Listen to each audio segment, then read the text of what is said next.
Cześć, dzień dobry. Witajcie na Polski Codziennie. Tutaj uczycie się polskiego autentycznego, przyjemnie i bez stresu. Dzisiaj zaproponuję Wam coś innego w wideo.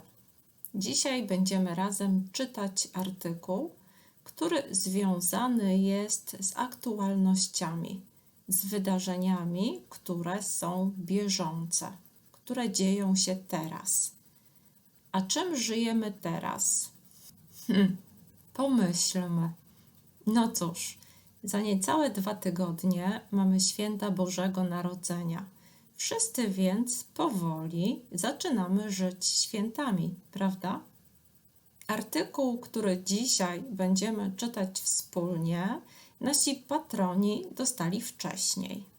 Dostali artykuł wcześniej po to, aby mogli przeczytać samodzielnie tekst, zrozumieć go albo postarać się zrozumieć, napisać własne zdania, własne frazy z kluczowymi słowami z tego artykułu.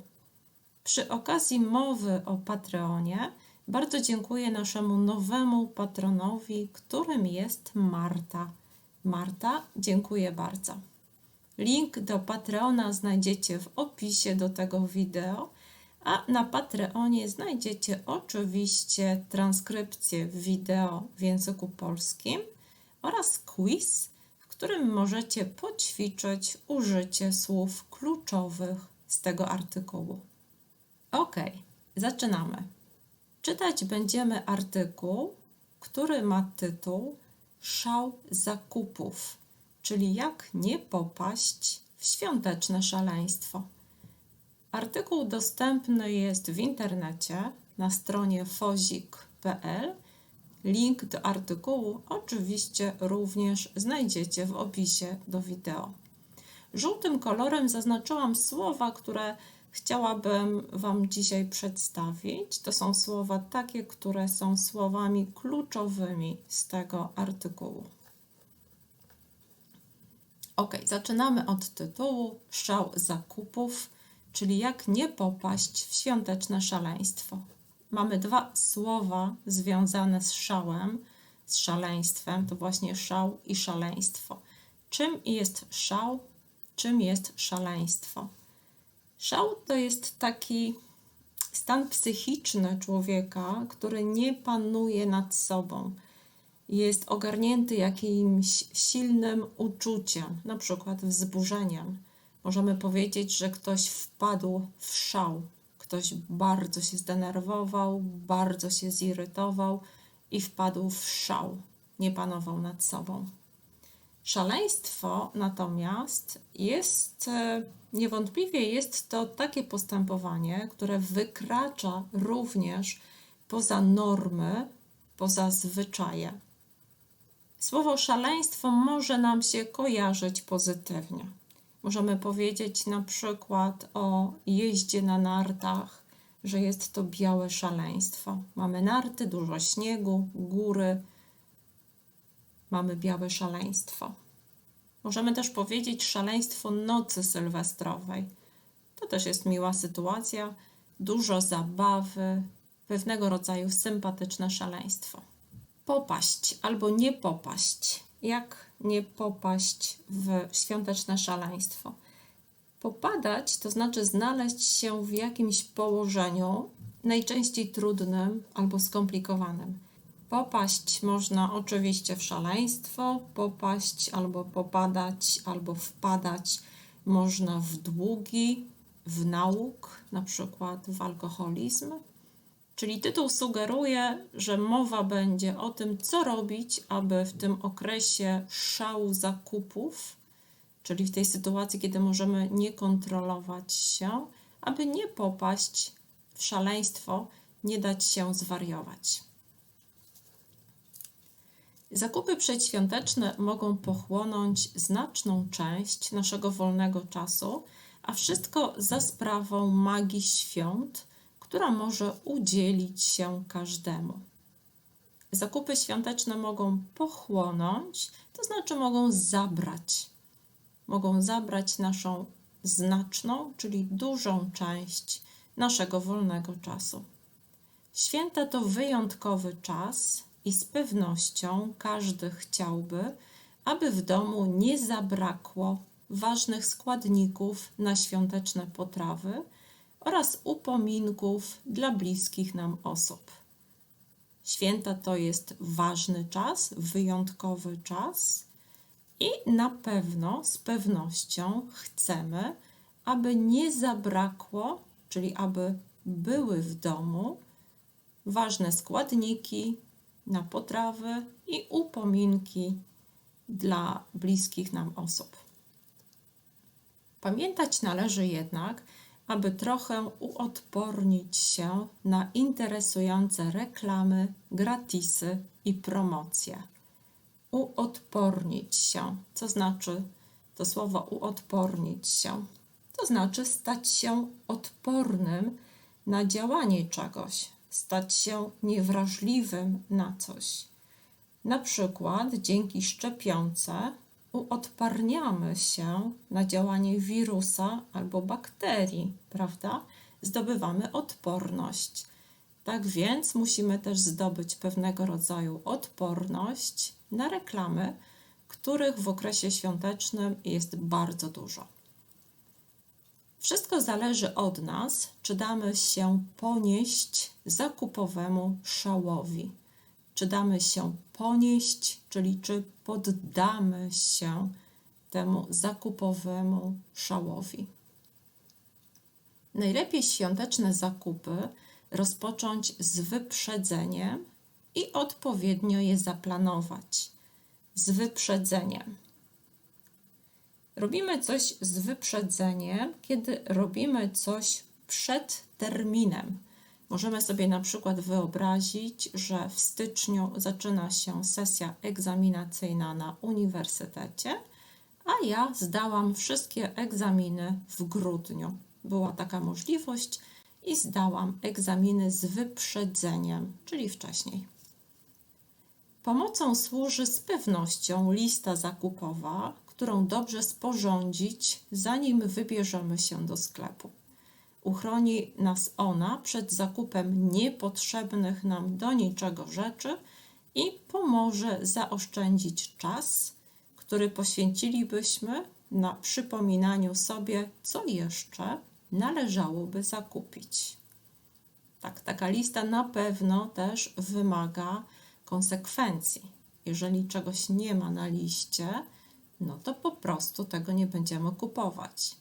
Chociaż z doświadczenia wiemy, że często potrafi nam się trafić jakaś wyjątkowa okazja, której wcale na liście nie ma, bo wcale o niej nie myśleliśmy, więc lista listą, a życie pewnie trochę życiem. Wcześniej zaplanuj, co kupić dla najbliższych. Wcześniej zaplanuj, zrób sobie plan. Upominki dla najbliższych dobrze przemyśleć przed wizytą w sklepie i najlepiej dokładnie określić rzecz, jaką chcielibyśmy podarować najbliższemu. No tak, to na pewno jest prawda. Nie ma gorszej rzeczy niż sytuacja, w której stoimy na przykład przed półką książek, chcemy rozpaczliwie coś wybrać, a tak naprawdę nie znamy nawet gustu osoby, dla której chcemy kupić książkę. Warto również zorientować się, gdzie dany prezent możemy zakupić, aby uniknąć odwiedzania dużej ilości sklepów i zmęczenia sklepową muzyką oraz tłumami. Tłum to sytuacja, w której jest dużo ludzi. W sklepach przed świętami są tłumy, jest bardzo dużo ludzi. No i to też jest na pewno prawda, że sklepowa muzyka, która w pierwszej chwili wydaje nam się sympatyczna, pozytywna, świąteczna, po pewnym czasie może nas zmęczyć.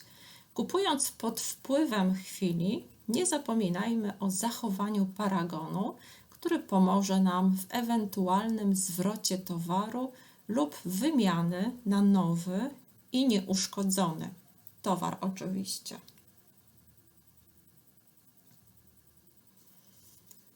Pod wpływem chwili. Pod wpływem chwili to znaczy spontanicznie. Wiele rzeczy robimy pod wpływem chwili. Podejmujemy też wiele decyzji. Takie decyzje, które są decyzjami zakupowymi, warto przemyśleć i nie podejmować ich pod wpływem chwili, mówi autor artykułu. Pamiętaj o zabraniu ze sobą paragonu. Klienci często zapominają w zakupowym szaleństwie o zachowaniu paragonów, a są one podstawą do reklamacji. Reklamacja. Co to jest reklamacja? Jeżeli składamy reklamację, to znaczy, że coś nam się w tym produkcie, który kupiliśmy, nie podoba albo nie jest on dobry.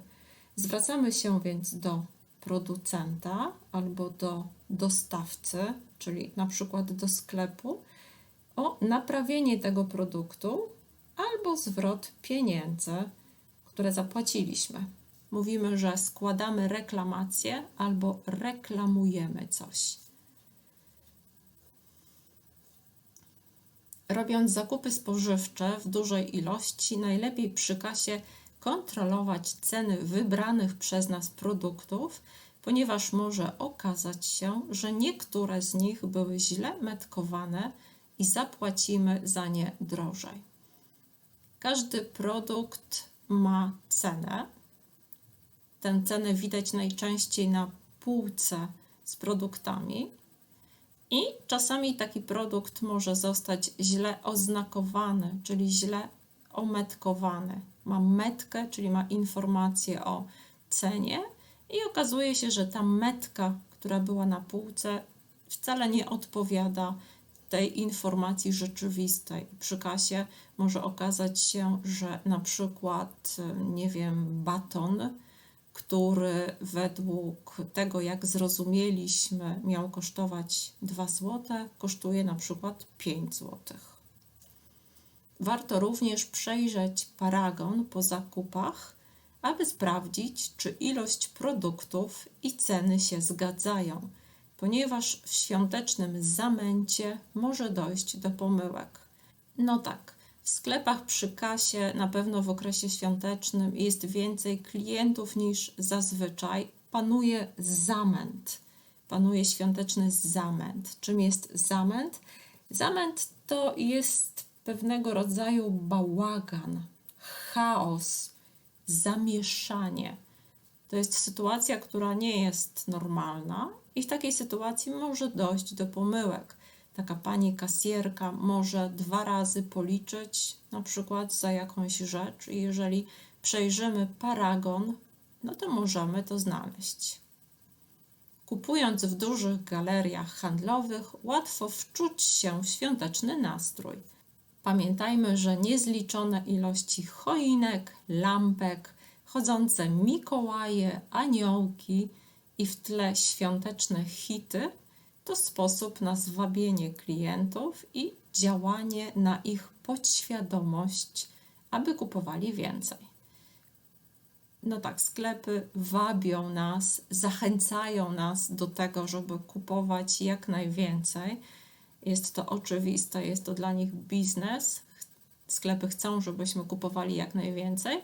Więc pamiętajmy, że wszystkie te działania, cała ta atmosfera świąteczna, te zapachy, o których tutaj nie ma mowy w artykule, ale znamy je też ze sklepów, no wszystko to policzone jest na to, abyśmy wydali więcej pieniędzy. Jest to świąteczny marketing. No tak, resztę artykułu myślę, że przeczytacie sobie samodzielnie. Tutaj jeszcze jedno słowo znalazłam, którego teraz nie będę wyjaśniać. To ciekawe polskie słowo mankament. Ciekawa jestem, czy znacie to słowo. Możecie napisać mi o tym w komentarzach. W quizie, który znajdziecie również na Patreonie, możecie sprawdzić, czy rozumiecie wszystkie słowa, o których dzisiaj powiedziałam, czy potraficie je zastosować w jakichś kolejnych, konkretnych zdaniach. Ja życzę Wam miłych, przedświątecznych zakupów. Pamiętajcie jednak, aby w tym szale zakupów nie popaść w to świąteczne szaleństwo i aby kupić rzeczy, które nam się naprawdę przydadzą, które będą fajnym prezentem dla naszych najbliższych. życzę Wam wspaniałego dnia, miłych, przyjemnych zakupów. Buziaki, cześć!